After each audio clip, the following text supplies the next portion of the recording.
there anything currently on your mind that you think it's worth talking about as good examples? I'm as much interested in an interactive media computer science graduate with a fantastic idea. I'm as much interested in helping them as I am in trying to see a really big partnership brought together between, I don't know, an existing public institution out there in the UK and a production company of some kind. I really want to make sure we reach all the parts, not just the parts that Channel 4 has traditionally over the last 26 years reached.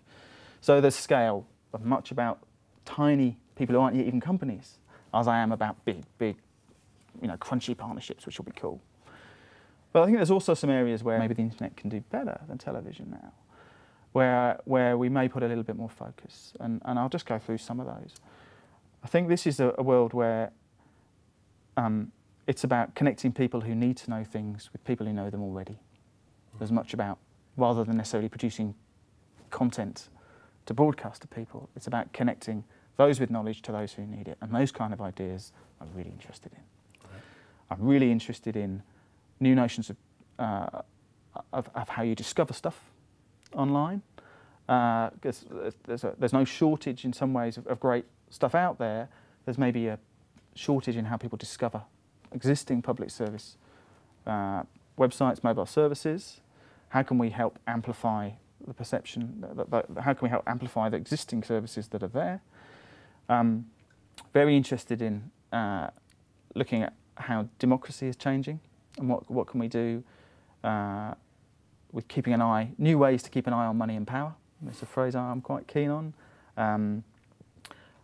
Also keen to look at causing a bit of trouble with platforms. Surely not. One of the most interesting areas is how we don't necessarily focus instantly on a website way or an SMS service, but look at a whole platform.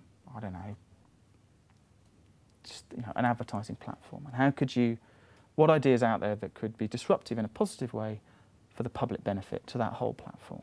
I mean, you have a personal history of using platforms to cause trouble and stirring things up within the new media world. Are you going to be bringing that history, your understanding of these, to bear in judging these projects? It's not so much me, it's about what are Channel 4's key values, and one of Channel 4's key values from day one has been make trouble for public good, not just for the sake of making trouble, but cause trouble for public benefit. And yeah, that's one of the reasons I'm excited about 4IP.